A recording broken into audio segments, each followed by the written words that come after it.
Hola, nosotros somos estudiantes del Instituto Tecnológico de México, Campus Mazatlán, estudiantes de la carrera de Ingeniería Bioquímica, cursando actualmente la materia de Bioquímica del Nitrógeno y Regulación Genética, alumnos de la maestra en Ciencias Irma Lorena Sánchez Humarán. Este día hablaremos acerca del control y regulación metabólica, una de las unidades más importantes de la materia. Nuestro equipo es el número 3 y está conformado por Ana María Álvarez, Beatriz Carrillo, Breida Vélez, Jessica Medina, Silvina Ceseñas y su servidor Sergio Kelly. Esperemos y el contenido de esta presentación sea de su agrado. Bienvenidos.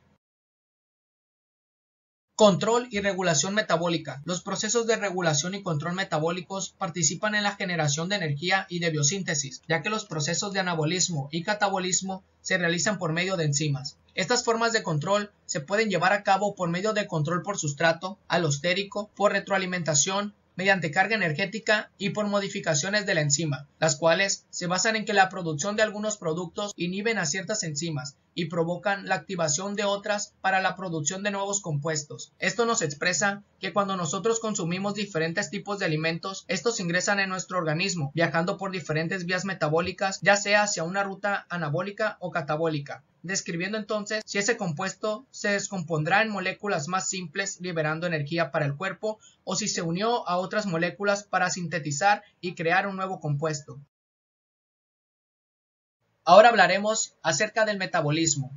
Para lograr el crecimiento equilibrado, un microorganismo requiere la integración de un gran número de rutas metabólicas interconectadas que participan en la generación de energía y la de biosíntesis. El metabolismo se divide en dos procesos conjugados, el catabolismo y el anabolismo. Las rutas de anabolismo y catabolismo se llevan a cabo mediante una serie de enzimas y es a través de ellas que se ejerce el control. Son procesos acoplados, puesto que uno depende del otro. En la primera imagen, metabolismo de carbohidratos, podemos ver que de la parte izquierda tenemos los procesos de glucogénesis y el proceso de gluconeogénesis, ambos procesos anabólicos, puesto que van a convertir de una molécula simple a una más compleja, mientras que en la parte derecha de la imagen podemos apreciar cómo funcionan el proceso de glucogenólisis y glucólisis, ambos procesos catabólicos, pasando de tener a una molécula más compleja en una más simple, liberando así energía que puede ser utilizada para los procesos anabólicos. Lo mismo ocurre con el metabolismo de los lípidos en la imagen 2 y en la imagen 3 únicamente existe el proceso anabólico, pues es en el ribosoma donde se sintetizan las proteínas. La mayoría de las biomoléculas, como son los carbohidratos, lípidos y ácidos nucleicos, llevan a cabo diferentes procesos metabólicos, los cuales, dependiendo la biomolécula, son capaces de generar energía, ATP y moléculas más complejas a partir de moléculas simples y energía. Podemos concluir entonces con que el metabolismo es el conjunto de reacciones bioquímicas y procesos físico-químicos que ocurren en una célula y en el organismo. Estos complejos procesos interrelacionados son la base de la vida a escala molecular y permiten las diversas actividades de las células, como crecer, reproducirse, mantener sus estructuras y responder a estímulos, entre otras actividades fundamentales. Anabolismo. Se trata de la fase del metabolismo en el que se invierte la energía química del organismo para componer biomoléculas complejas a partir de otras sencillas. El anabolismo se produce en el interior de las células y es conducido por la acción de las enzimas. Las principales funciones del anabolismo es de mantener los tejidos corporales del cuerpo, almacenar la energía en el cuerpo para cuando sea necesaria y es la principal responsable de la fotosíntesis en las plantas. Para que este proceso se lleve a cabo es necesario de energía. Podemos decir entonces que el anabolismo en físico-química es lo mismo que una reacción endergónica. Las reacciones anabólicas transforman las moléculas simples y de bajo peso molecular en macromoléculas con el apoyo de la energía utilizada en los procesos catabólicos. Algunas de las macromoléculas son los hidratos de carbono, los lípidos o grasas, las proteínas y los ácidos nucleicos. Catabolismo. Son los procesos donde las células descomponen las macromoléculas de carbohidratos, grasas y proteínas y la transforman en sustancias más simples. En las reacciones catabólicas se libera la energía almacenada en las macromoléculas que se descomponen y se pueden utilizar como combustible para realizar las distintas funciones orgánicas, como por ejemplo, mantener la temperatura normal del cuerpo, respirar o caminar. Las sustancias simples, por ejemplo, el dióxido de carbono, urea, etc., son eliminadas del organismo por los riñones, los intestinos, los pulmones y la piel. Este proceso metabólico cumple con dos propósitos, los cuales son liberar energía útil para la reacción de síntesis de nuevas moléculas y aportar materia prima para las reacciones anabólicas. Glucólisis es la vía metabólica encargada de oxidar la glucosa con la finalidad de obtener energía para la célula. Consiste en 10 reacciones enzimáticas consecutivas que convierten a la glucosa en 2 moléculas de piruvato, el cual es capaz de seguir otras vías metabólicas y así continuar entregando energía al organismo. Durante la glucólisis se obtiene un rendimiento neto de 2 moléculas de ATP y 2 moléculas de NADH. El ATP puede ser usado como fuente de energía para realizar trabajo metabólico, mientras que el NADH puede tener diferentes destinos. Puede usarse como fuente de poder reductor en reacciones anabólicas si hay oxígeno. Puede oxidarse en la cadena respiratoria obteniendo 5 ATP. Si no hay oxígeno, se puede usar para reducir el piruvato a lactato o fermentación láctica, dióxido de carbono y etanol, sin obtención adicional de energía. La glucólisis es la forma más rápida de conseguir energía para una célula y, en el metabolismo de carbohidratos, generalmente es la primera vía a la cual se recurre. Se encuentra estructurada en 10 reacciones enzimáticas que permiten la transformación de una molécula de glucosa a 2 moléculas de piruvato mediante un proceso catabólico. La glucólisis es una de las vías más estudiadas y generalmente se encuentra dividida en 2 fases. La primera, de gasto de energía, y la segunda fase, de obtención de energía. Enseguida veremos las funciones principales de la glucólisis. La primera función nos habla sobre la generación de moléculas de alta energía, como lo son el ATP y el NADH, que son la fuente de energía celular en procesos de respiración aeróbica, o sea, con presencia de oxígeno, y fermentación, con ausencia de oxígeno. La segunda nos habla sobre la generación de piruvato, que pasará al ciclo de Krebs como parte de la respiración aeróbica. La tercera y última función nos habla sobre la producción de intermediarios de 6 y 3 carbonos, que pueden ser utilizados en otros procesos celulares, como por ejemplo la arginina.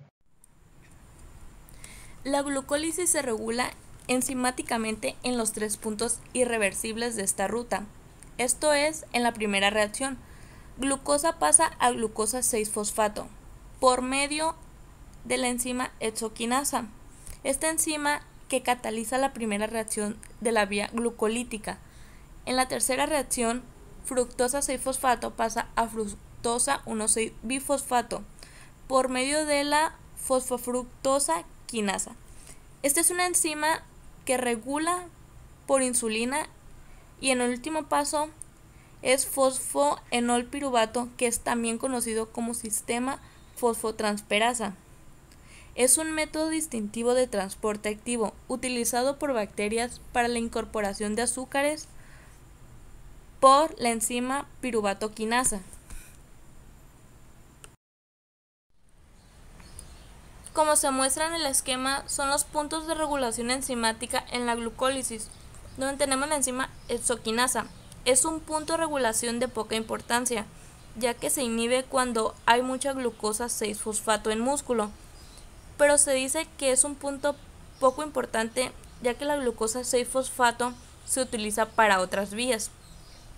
La fosfofructoquinasa es la enzima principal de la regulación de la glucólisis, ya que esta actúa como una llave de agua. Si está activa, cataliza muchas reacciones y se obtiene más fructosa 1,6-bifosfato, lo que permitirá a las enzimas siguientes transformar mucho piruvato. Si está inhibida, se obtienen bajas concentraciones de producto y por lo tanto se obtiene poco piruvato. Esta enzima es controlada por regulación alostérica. Por un lado se activa por concentraciones elevadas de ADP y AMP, inhibiéndose en abundancia de ATP y citrato. La fructosa 2,6-bifosfato, que no es un metabólito ni de la glucólisis, sino un regulador de ambas vías que refleja el nivel de glucagón en la sangre. La lógica de la inhibición y activación del ATP. El ATP inhibe esta enzima, pues si hay una alta concentración de ATP, entonces la célula no necesita generar más. El citrato, si la concentración de citrato es alta, el ciclo de Krebs va más despacio de lo que el sustrato acetil-CoA llega para degradarse. y la concentración entonces de la glucosa sería más alta. En el ciclo de Krebs se produce mucho NADH. Para que funcione, se han de reoxidar en la cadena de transporte electrónico creando gradientes de proteínas. El AMP y ADP tiene una alta concentración de estas moléculas, ya que implica que haya una carencia de ATP, por lo que es necesario realizar glucólisis para generar piruvato y energía. Por último, la piruvato quinasa se regula distintamente según el tejido en el que trabaje, pero en el hígado, que se inhibe en presencia de ATP y acetil coenzima A, se activa gracias de nuevo ante la fosfato 1,6-bifosfato y por la concentración de fosfoenol piruvato.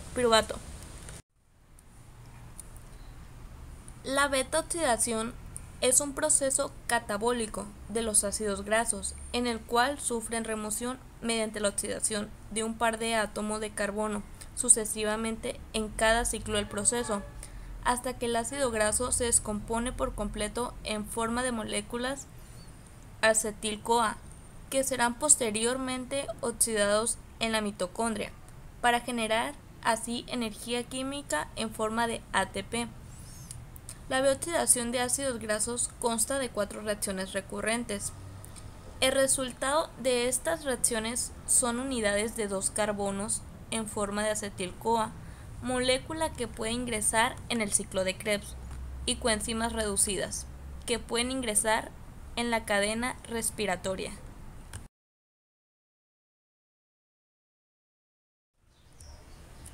Se muestra un esquema general de la bioxidación. Este proceso de catabolismo de acetil-CoA se desarrolla en una secuencia repetitiva de 4 reacciones, la cual la primera es oxidación del acil-CoA, que está ligada a la formación de FeAD en una reacción catalizada por la acil-CoA deshidrogenasa, para formar enoil-CoA, con un doble enlace entre los 2 carbonos 2 y 3. La segunda reacción es la hidratación del doble enlace, que es una reacción catalizada por la enoil-CoA hidratasa, para así formar la B-hidroxial-CoA. La tercera reacción es la oxidación catalizada por la B-hidroxiacil-CoA deshidrogenasa, que convierte el grupo hidroxilo del carbono 3 en un grupo ceto, generándose NADH y B-cetoacil-CoA.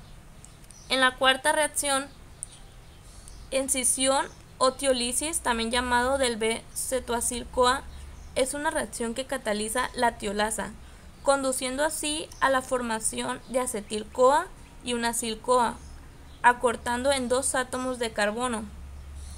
El acetil-CoA se incorporará directamente al ciclo de Krebs, mientras que el resto de acetil-CoA, acortado en 2 carbonos, experimentará un nuevo ciclo de oxidación. Por tanto, la bioxidación consigue que de un ácido graso saturado se liberen dentro de la mitocondria tanto unidades de acetil-CoA como permitirá su número par de átomos de carbono. El ciclo de Krebs fue descubierto por el alemán Harold Adolf Krebs, quien obtuvo el Premio Nobel de Fisiología o Medicina en 1953 junto con Phil Liam. El ciclo de Krebs, también conocido como el ciclo de los ácidos cítricos o ciclo de los ácidos tricarboxílicos, es una ruta metabólica, es decir, una sucesión de reacciones químicas que forma parte de la respiración celular en todas las células aeróbicas. En células eucariotas se realiza en la matriz mitocondrial y en las células procariotas el ciclo de Krebs se realiza en el citoplasma.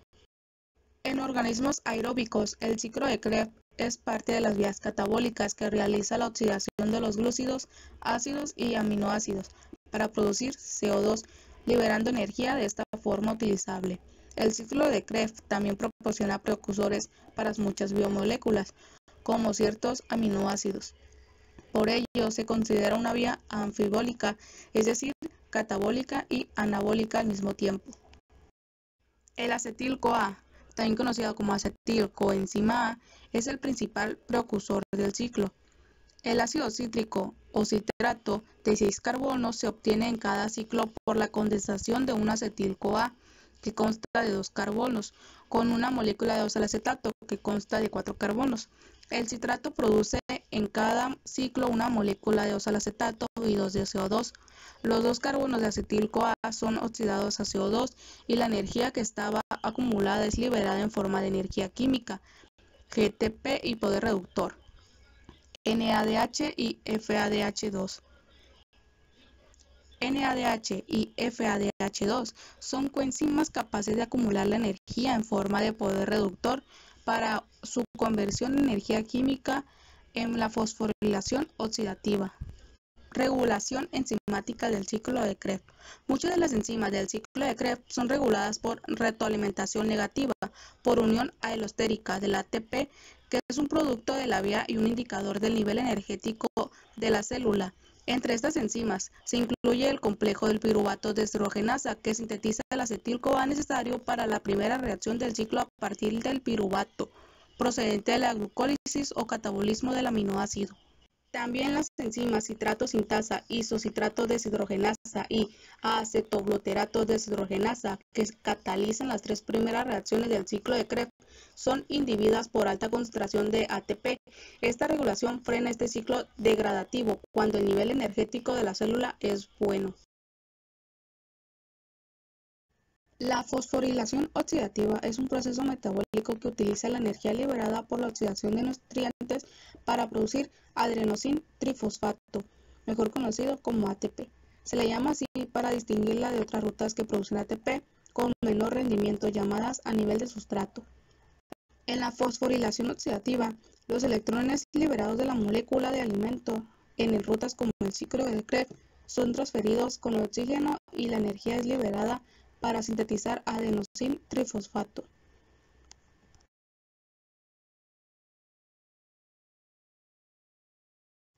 Esto se da en las células eucariotas por una serie de proteínas en la membrana de la mitocondria llamadas cadenas de transporte de electrones. Esas proteínas que en la célula procariota se encuentran en la membrana interna, utilizando la energía liberada de la oxidación del electrón que lleva a la coenzima NADH para bombear protones a lo largo de la membrana. Los protones bombeados fuera de la mitocondria crean una gran diferencia de concentración a lo largo de la membrana, lo que genera un gradiente electroquímico. Esas fuerzas determinan que vuelva a la mitocondria a través de una subunidad de la ATP sintasa. El flujo de protones hace que gire la subunidad menor, como resultado de lo cual el sitio activo fosforila el adenosin difosfato y lo convierten en ATP. Las enzimas. Las enzimas son proteínas, por lo que están formadas por cadenas de aminoácidos. Son catalizadores biológicos. Un catalizador es una sustancia que aumenta la velocidad de una reacción, principalmente de una célula. Cabe destacar que la enzima no sufrirá modificación durante la reacción que esté realizando. Hay 2 tipos de enzimas. Algunas están formadas totalmente por proteínas. Otras están constituidas por la apoenzima, que en su parte proteica, cofactor o coenzima, donde el cofactor es un complejo inorgánico como el hierro, cobre o zinc, o una coenzima, que es un complejo orgánico como una vitamina.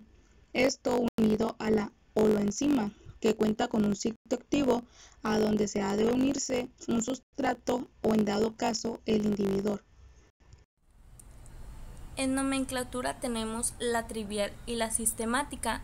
La trivial hace referencia a que se toma la raíz del sustrato y se le da la terminación asa, como el ejemplo que vemos, lactosa pasa a lactasa.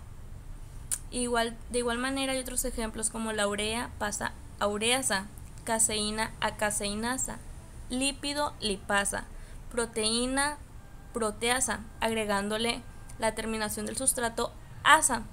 Se toma la raíz de la reacción donde interviene y se le da la terminación asa, como en otros ejemplos la hidrólisis, hidrolasa, oxidación, oxidasa. Por otro lado tenemos la nomenclatura sistemática, que en el primer número es el grupo al que pertenece la enzima.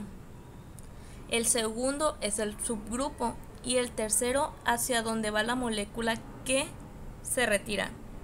Un ejemplo sería la glucosa fosfato isomerasa, que esta cataliza la isomeración de la glucosa 6-fosfato, y muchas enzimas catalizan reacciones reversibles. O sea que no hay una manera única para fijar cuál de los dos sentidos se utiliza para nombrar la enzima. Así que de igual manera podía quedar la glucosa fosfato isomerasa, pero también podría llamarse fructosa fosfato isomerasa. Tenemos estas 7 clasificaciones, que son las oxidorreductasas, transferasas, hidrolasas, liasas, isomerasas, ligasas y quinasas. Las oxidorreductasas catalizan oxidación de un sustrato con la reducción simultánea de otro sustrato o coenzima. También puede oxidar sustratos por adición de oxígeno. Las transferasas transfieren grupos funcionales. Las hidrolasas son encargadas de realizar la hidrólisis de ésteres, enlaces peptídicos, enlaces glucósidos, adicionando agua para romper enlaces. Las liasas remueven grupos de sustrato o rompen enlaces por mecanismo diferente de hidrólisis. Las isomerasas producen isómeros ópticos, geométricos o posicionales de sustratos. Las ligasas unen dos sustratos generalmente con la hidrólisis simultánea de ATP. Las quinasas, estas enzimas en el cuerpo, unen un grupo fosfato en el enlace de alta energía. Es una enzima muy importante que se requiere para la producción de ATP y la activación de ciertas enzimas.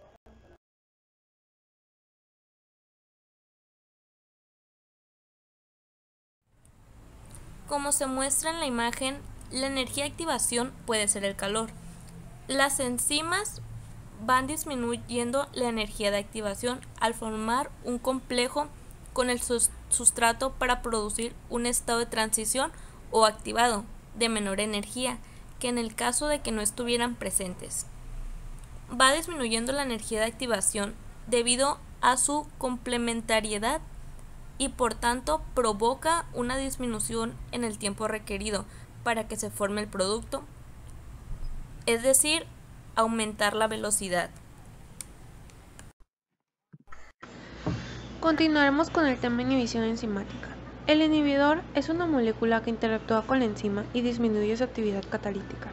Muchos inhibidores catalíticos actúan como fármacos antibióticos o conservantes. Por ejemplo, la aspirina inhibe la enzima que cataliza el primer paso en la síntesis de prostaglandinas implicadas en la producción del dolor.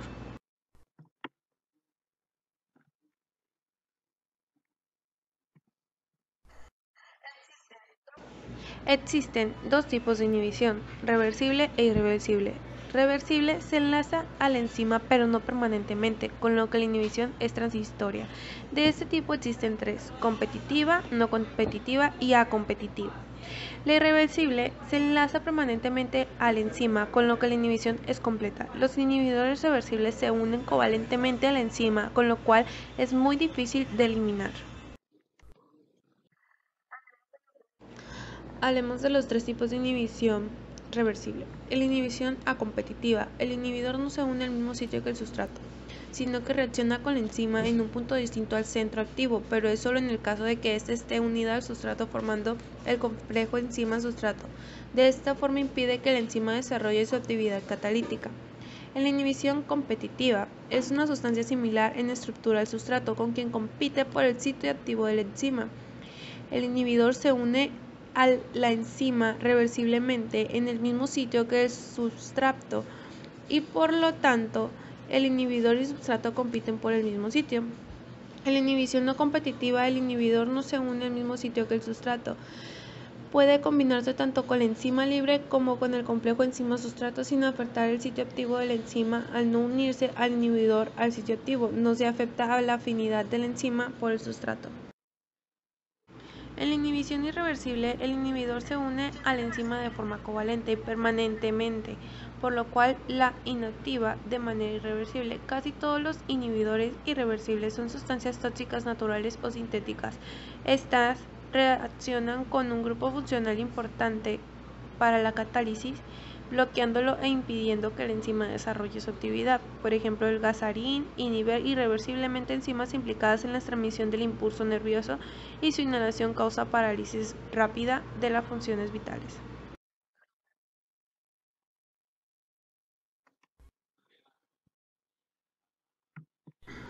Regulación de la actividad enzimática. Existen dos mecanismos para regular la actividad enzimática. Uno, control genético, se basa en una activación o inhibición de la síntesis de enzimas que intervienen en los procesos concretos según sean necesarios. Si estamos hablando de que las enzimas son proteínas, se va a aumentar o disminuir la síntesis de esa proteína en función de las necesidades. El segundo sería el control enzimático, que consiste en aumentar o disminuir la actividad de la enzima sin modificar la cantidad total de las moléculas enzimáticas, es decir, las moléculas enzimáticas que ya han sido sintetizadas. Ahora se trata de aumentar o disminuir su actividad de acuerdo a sus necesidades. Enzimas alostéricas. Las enzimas alostéricas son el tipo de enzimas que varían su actividad en función a las necesidades de las células. Cuentan con las siguientes características: estructura cuaternaria. Cuenta con centros activos en cada una de las subunidades en donde se unen los sustratos, al igual que centros reguladores, donde se unen de forma específica y de modo reversible la molécula reguladora encargada de aumentar la actividad o de disminuirla. Estado catalítico y estado inhibido. Si el centro regulador se encuentra vacío, la enzima va a actuar a una velocidad normal. Si el centro regulador se une a una molécula activadora, su velocidad aumentará. Esto es lo que se le conoce como estado catalítico. Por lo contrario, si la enzima se une a un inhibidor, ésta disminuye su velocidad, a lo que se le conoce como estado inhibido. La transmisión alostérica quiere decir que lo que pase en una de las subunidades de la estructura pasará en todas las subunidades al mismo tiempo, ya se trata de inhibir o de activar. Para analizar más fácilmente la actividad de las enzimas, haremos una analogía entre una célula viva y una fábrica, especialmente considerando las funciones que desempeñan las enzimas en las células vivas. Una célula dispone de determinadas materias primas y debe producir, aparte de ellas, unos productos específicos, y las máquinas que hacen esas transformaciones son las enzimas. Suelen estar dispuestas en líneas de ensamblaje para llevar a cabo los pasos secuenciales necesarios en una ruta metabólica. Si en una fábrica todas las máquinas están trabajando con su velocidad máxima, se producirá un problema masivo, debido a que todas las máquinas tienen diferentes capacidades y diferentes líneas podrían utilizar la misma materia prima, y las más rápidas agotarían los suministros de otras líneas, igual de importantes, ocuparían y quedarían anuladas. Por eso es importante la coordinación y regulación para el buen funcionamiento. Los mismos problemas podrían producirse si la maquinaria enzimática de una célula no estuviera regulada de manera precisa. La eficiencia con la que las enzimas individuales actúan han de controlarse de forma que refleje la disponibilidad de sustrato, utilización de productos y necesidades de la célula. Control a nivel de sustrato. Parte de la regulación enzimática se produce mediante la interacción directa de los sustratos y los productos de cada reacción catalizada por una enzima con la propia enzima. A esto se le denomina nivel sustrato. Cuando mayor es la concentración de sustrato, más rápido se produce una reacción, al menos hasta que llega a saturarse la enzima. Y a la inversa, las concentraciones elevadas de producto tienden a inhibir la conversión del sustrato en producto. Control por retroacción. En conde A es reactante inicial o materia prima. B, C, D son productos intermediarios y E es el producto final. El producto final de esta ruta se utilizará probablemente en alguna otra ruta. La materia prima A puede participar también en algún otro proceso.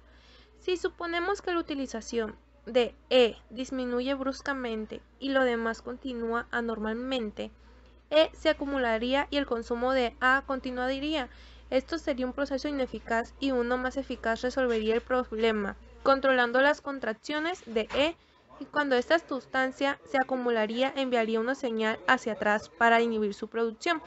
Lo más eficaz sería hacer más lento el primer paso, la conversión de A en B. Así pues la maquinaria AB debe regularse por la concentración de E.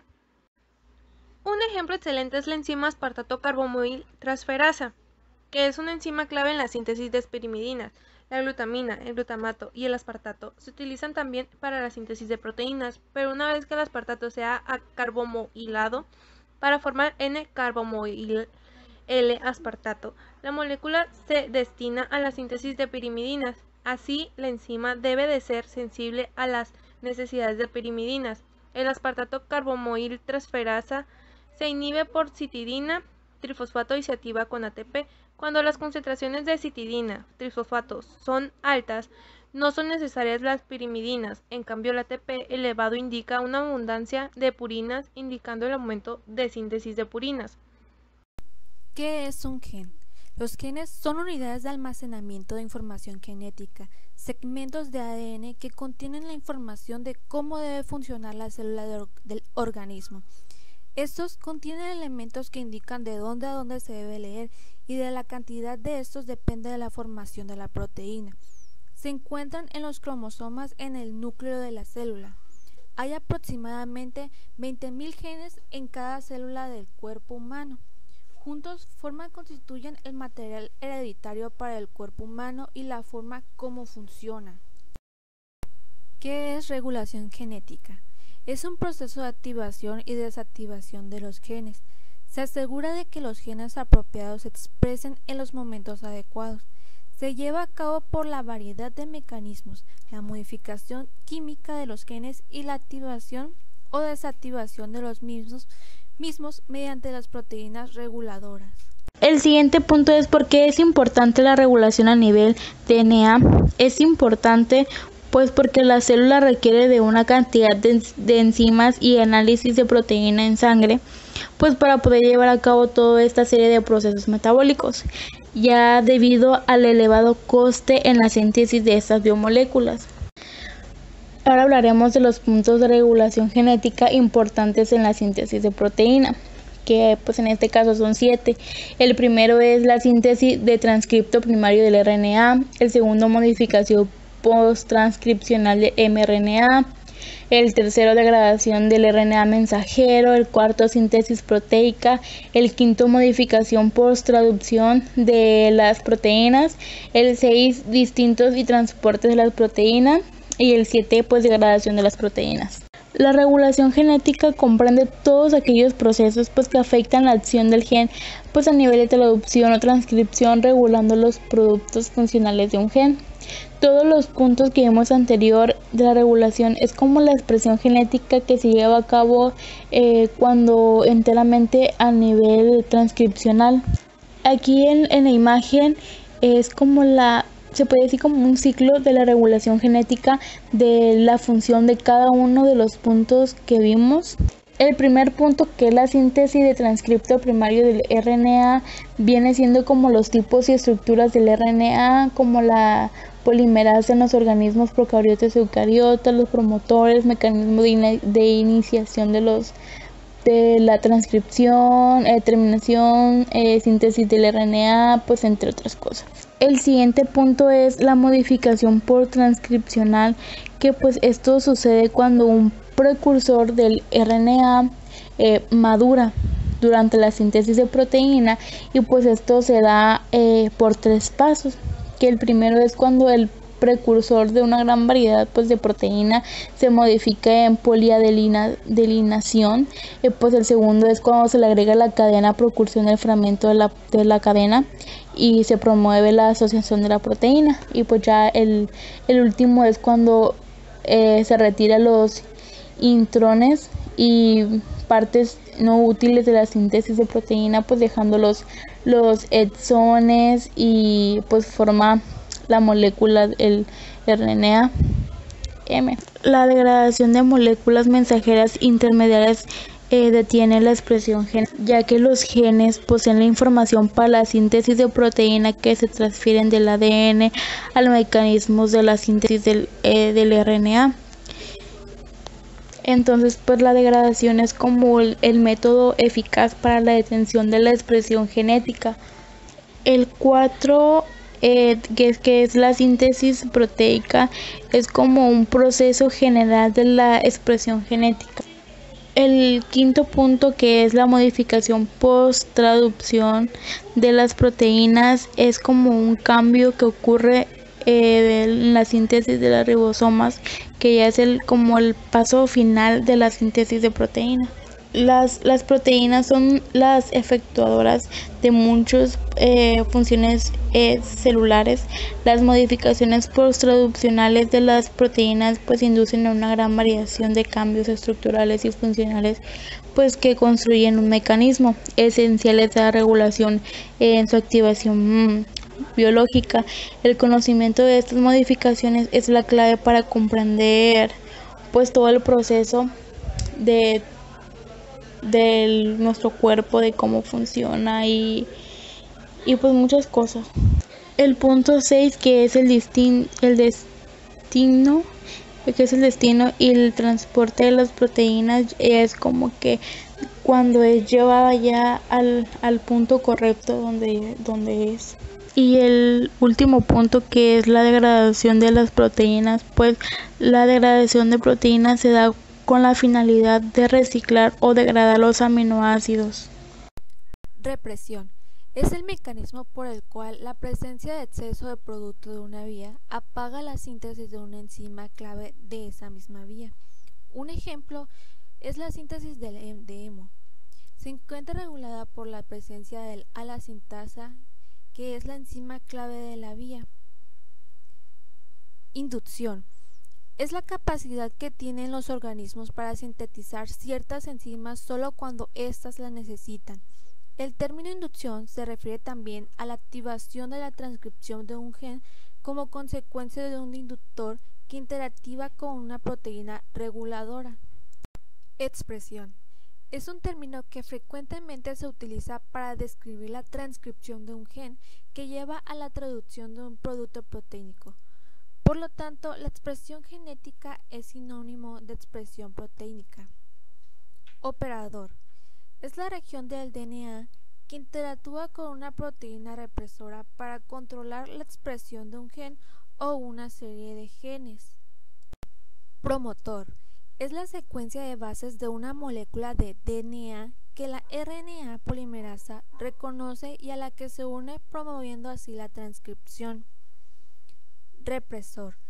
Es una proteína que se une a la secuencia del operador de un gen, evitando así la transcripción de dicho gen.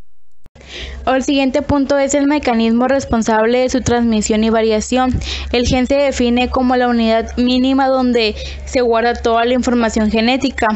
Es el fragmento más pequeño de la molécula del ADN que posee para completar todo un carácter determinado. En ocasiones, el gen está formado por secuencias de bases, pero en eucariotas es frecuente que un gen esté construido por varios fragmentos del ADN que están separados por secuencias sin sentido y que no modifican ninguna proteína.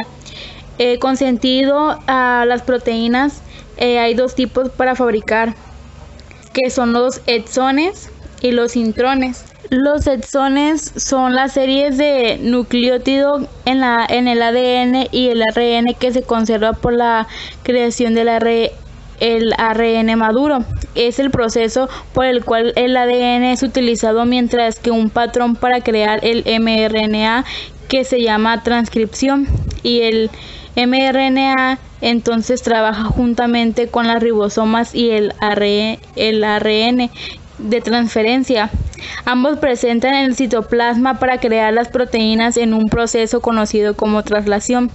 Los exones incluyen generalmente entre 5 y 3 las regiones sin introducir mRNA, que contienen codones de comienzo y parada, además de cualquier serie de modificación de proteína. Los intrones igual también son una serie de nucleótidos del ADN y el ARN, pero que estos no cifran directamente en las proteínas, que son quitados durante el escenario del ARN mensajero del precursor y la maduración del mRNA, empalpando del ARN.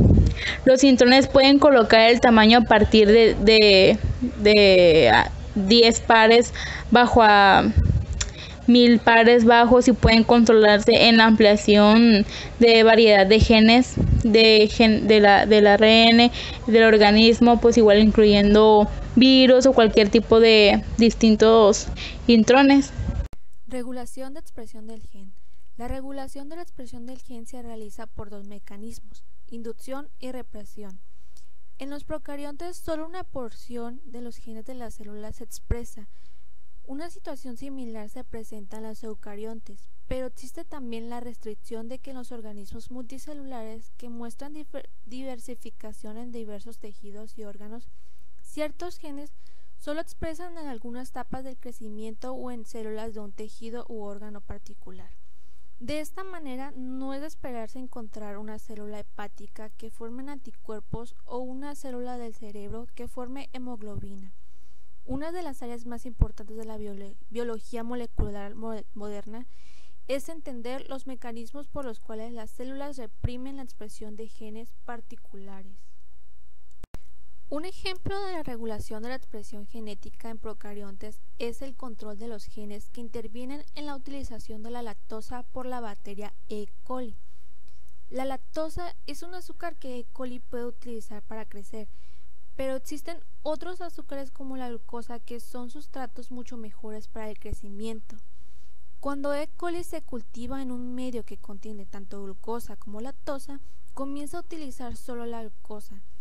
Solo cuando se agota la glucosa, activa los genes que codifican las enzimas que le permiten utilizar la lactosa y comienzan a crecer entonces utilizando este azúcar. De esta manera, la célula evita desperdiciar materia y energía para la síntesis de enzimas cuando no son necesarias. Modelo operón. Un operón es un grupo de genes estructurales cuya expresión está regulada por los mismos elementos de control y genes reguladores. El modelo operón fue propuesto por Jacob, Monon y Goldman, basado en sus estudios genéticos y bioquímicos sobre las mutaciones de E. coli que requieren lactosa. Los principales elementos que constituyen un operón son los siguientes. Los genes estructurales. Estos llevan información para polipéptidos.